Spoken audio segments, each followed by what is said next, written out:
Salam değerli izleyiciler, hər birinizi xoş gördük. Bugün sizinlə Avrasiya materikinin relyefini keçirik. Avrasiya materikinin ümumilikdə sahəsi 54 milyon kvadrat kilometrdir və onun ucqar nöqtələri şimaldan Çelyuskin burnudur, şərqdən, yəni Çelyuskin burnu Taymır yarımadasına düşür, şərqdən ucqar nöqtəsi Dejinyev burnudur və Çukot yarımadasına düşür, cənubdan ucqar nöqtəsi Piyay burnudur və Malakka yarımadasında yerləşir. Qərbdən ucqar nöqtəsi isə Roka burnudur və Piriney yarımadasında yerləşir. Avropa və Asiyanın ayrılma sərhədlərini sizə qeyd edim.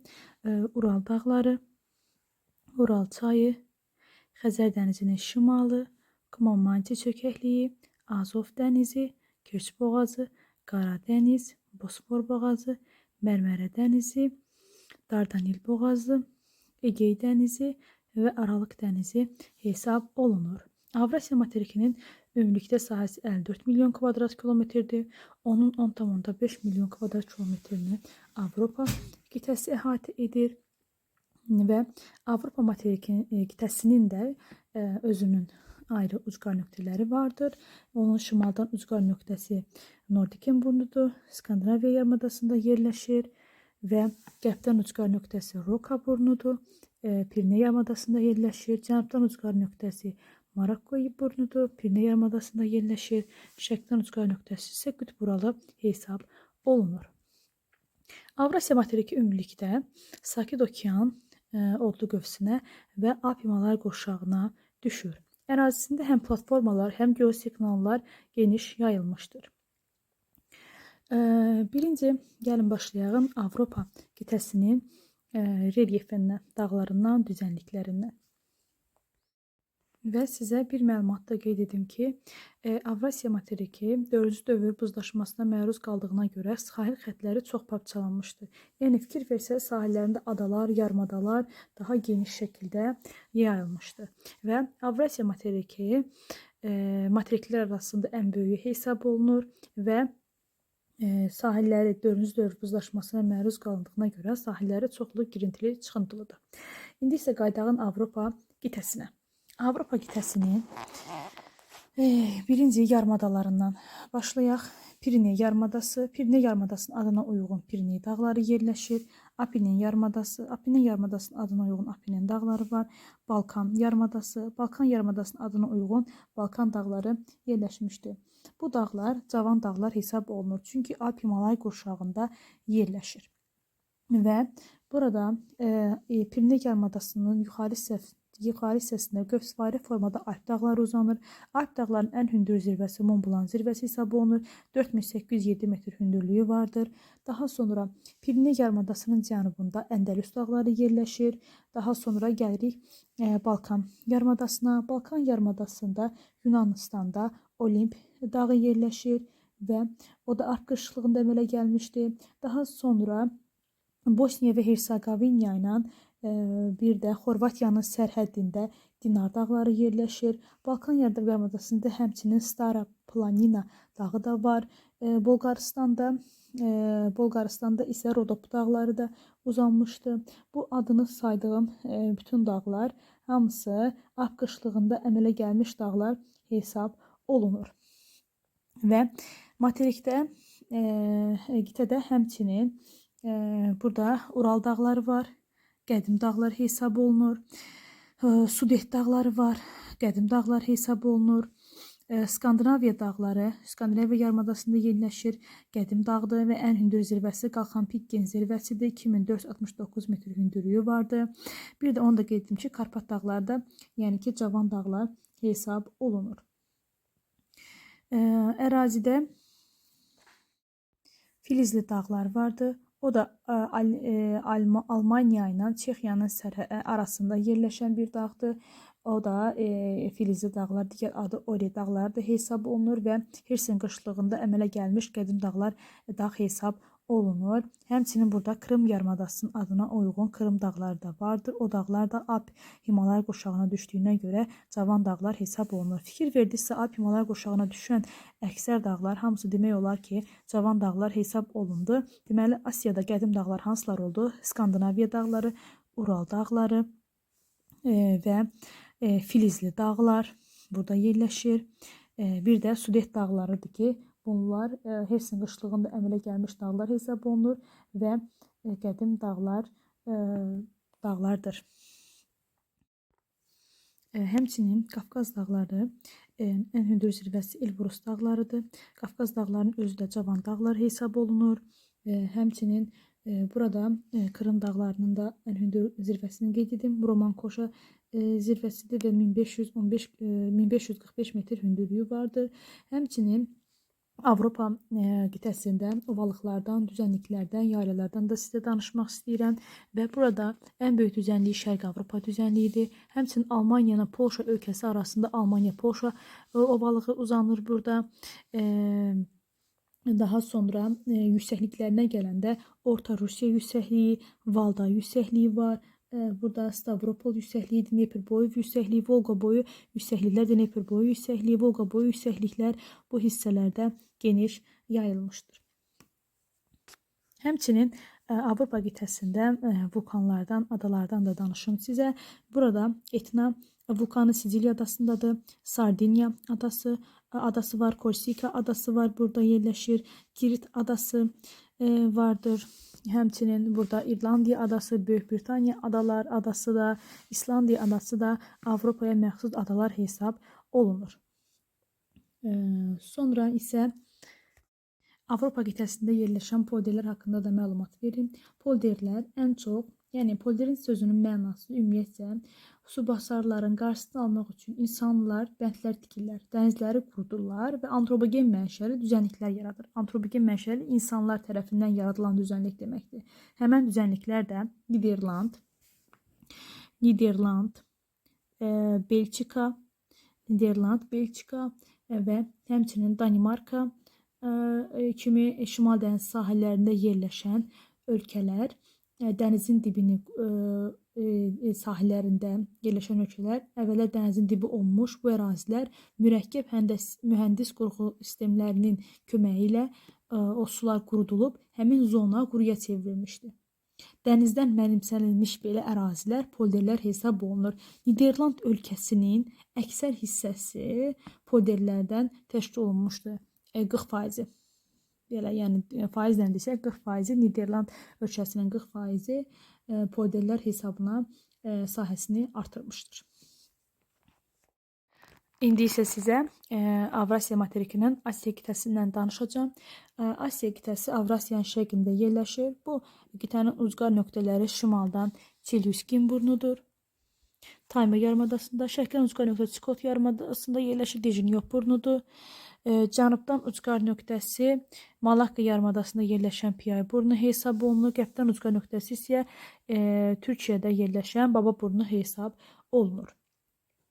Asiyanın ərazisinin relyefinə gəldikdə isə burada geniş əraziləri əhatə edən nəhəng ölçüdə platformaların düzənlikləri yayılmışdır.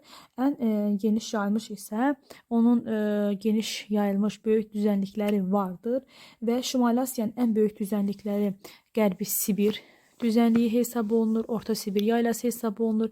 Orta Sibir yaylasından şərqdə isə Mezo yaşlı, yəni orta yaşlı dağları vardır. Verxoyanski silsiləsi, Çerski silsiləsi, Sixota-Alin silsiləsi Asiya qitəsinin şərq hissəsində yerləşir.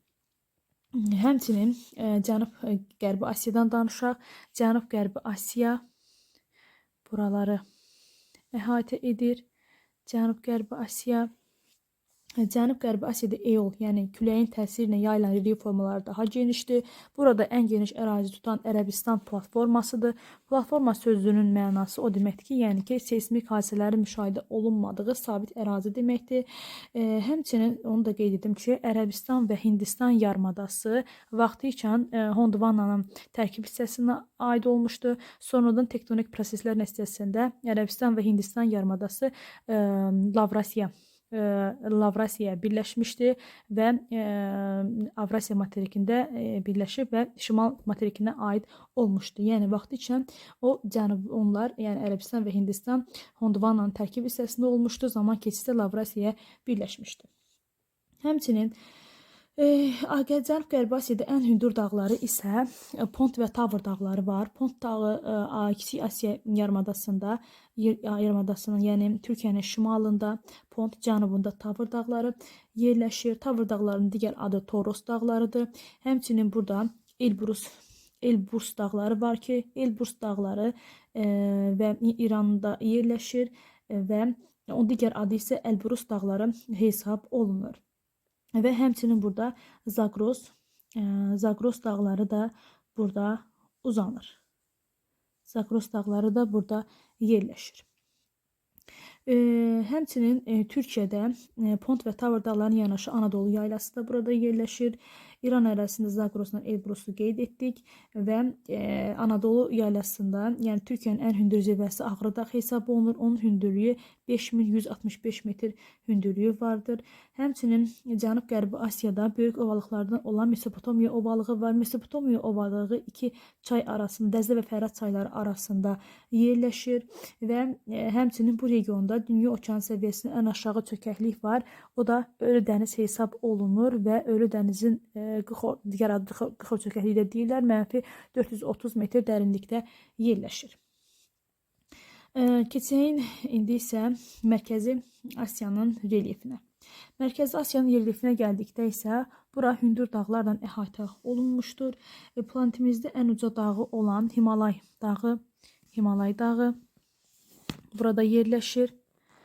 Biraz xəritədə, yəni ki, bu Himalay dağları burada belə uzanır. Biraz problem var, yəni tam düşmür. Himalay dağları burada yerləşir və Himalay dağların ən hündür zirvəsi Combulonqadır. 8848 metr Everestli, yaradı Everestli hündürlüyü var. Bu hissəyə düşür. Həmçinin burada Qaraqorum dağları var ki, onun da ən hündür zirvəsi Çoqori zirvəsi hesab olunur. Çoqori zirvəsi də burada yerləşir. O da bu hissəyə düşür. Çoqori zirvəsidir. Həmçinin burada Kunlunşan dağları, Tianshan dağları, Kunlunşan da buradadır. Kunlunşan dağları, Tianshan dağları buradan belə uzanır. Tianshan dağları. Həmçinin bunların hündürlüyü 7000 metrdən yüksəkdir. Himalay dağlarının şimalında Tibet yaylası, Tianshan ilə Kunlunşan dağları arasında isə Tarim çökəkliyi yerləşir. Bu hissəyə düşürlər. Mərkəzi Asiyada həmçinin Hindukuş dağları, Pamir dağları var. Bunlar cavan dağlar hesab olunur. Həmçinin burada Monqol Altay dağı da vardır. Mərkəzi Asiyada həmçinin ən çökək yeri Turfan çökəkliyi var. -155 metr dərinliyi vardır. Turfan çökəkliyinin burada qeyd olunmuşdur. Turfan çökəkliyi. Həmçinin burada Turan ovalığı və Qazaxıstan Xırda təpəliyi, Qazaxıstan ərazisində yerləşir burada. Qazaxıstan Xırda təpəliyi. Həmçinin burada Üstüyurt və Turqay platoları da burada yerləşir. Mərkəzi Asiyaya düşür. Cənubi Asiyadan danışağın. Cənubi Asiya Mərkəzi Asiyadan Himalay dağları vasitəsilə ayrılır və burada dünyanın ən hündür zirvəsi olan Combulonqa Everestdə yerləşir. Onu da qeyd edək. Region əsasında Hindistan yarımadası tutur və burada həmçinin Dekan yaylası da vardır. Bu yayla şərqdən və qərbdən müvafiq olaraq Şərqi Qat və Qərbi Qat dağları ilə əhatə olunmuşdur. Cənub-Şərqi Asiya bir regionu əhatə edir. Cənub-Şərqi Asiyada Zond dağları uzanır. Həmçinin Hindçin yarımadası, Malakka yarımadasıdır. Burada yerləşir. Mekong düzənliyi vardır. Həmçinin burada Vyetnam, Laos, Kambocadır, Myanmadır, Taylanddır ölkələrini paralel formasında uzanır və bu paralel formasında uzanan dağlar, yəni ki, ölkələrə paralel həmçinin dağlar da uzanmışdır. Bu dağların arasında Mekong düzənliyi də yerləşir. Və Cənub-Şərqi Asiya tektonik cəhətdən və seismik cəhətdən çox fəal ərazi hesab olunur. Həmçinin burada okean və materik tipli litosfer havaların toqquşma zonasında yerləşir. Ona görə də burada aktivliyi çoxdur. Həmçinin zəlzələlər, vulkan püskürmələri geniş şəkildə gəlmişdir. Belə deyək, Cənub-Şərqi Asiya filiz faydalı qazıntıları və həmçinin çökmə mənşəli faydalı qazıntıların zənginliyinə görə də seçilən bir ərazi hesab olunur. Həmçinin Asiya qitəsinin dağlar, bəzi dağları var, orta yaşlı dağları var ki, onları qeyd etmədik. Burada böyük Xinqan, kiçik Xinqan dağı var. Orta yaşlı dağlar hesab olunur, mezo yaşlı. Həmçinin yaylalarına, düzənliklərinə gəldikdə isə burada Anadolu yaylası, İran yaylası, Kür Araz ovalığı burada yerləşir. Tibet Kunlun yaylası var. Burada Dekan yaylası yerləşir. Həmçinin burada Mekong düzənliyi var. Böyük Çin düzənliyi yayılmışdı. Həmçinin isə səhralardan da danışaq. Səhralarına gəlir Əl-Xəri səhrəsi, sonra Tarim səhrası var, uca dağlar arasında yerləşir. Burada Tar səhrası var.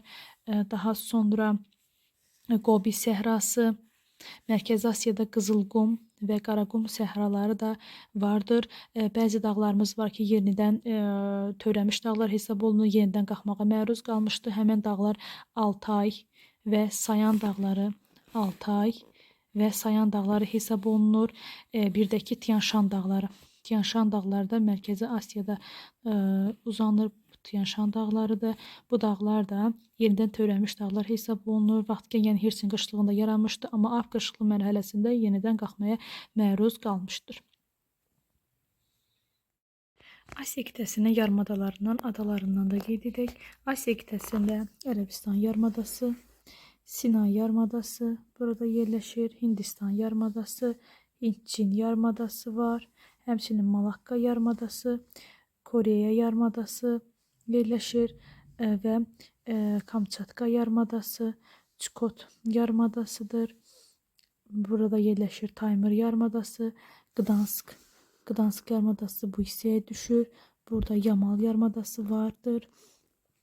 İndi isə adalarından danışaq. Adalarına gələndə burada Maldiv adaları, Şri Lanka adası, həmçinin burada Sumatra adası, Kalimantar adası, Sulawesi, Molok adaları, bunları ekvator xətti kəsir və burada Filippin adaları. Filippin adasında ən böyük adaları Luzon və Mindanao adaları hesab olunur. Yaponiya ölkəsi 4 böyük adadan ibarətdir. Hokkaido, Honshu, Shikoku və Kyushu adalarından ibarətdir. Həmçinin burada Sakhalin adası, Kuril adaları burada uzanır. Həmçinin Vrangel adası var, Anju adası var, Novosibir adaları Asiyaya məxsus adalar hesab olunur.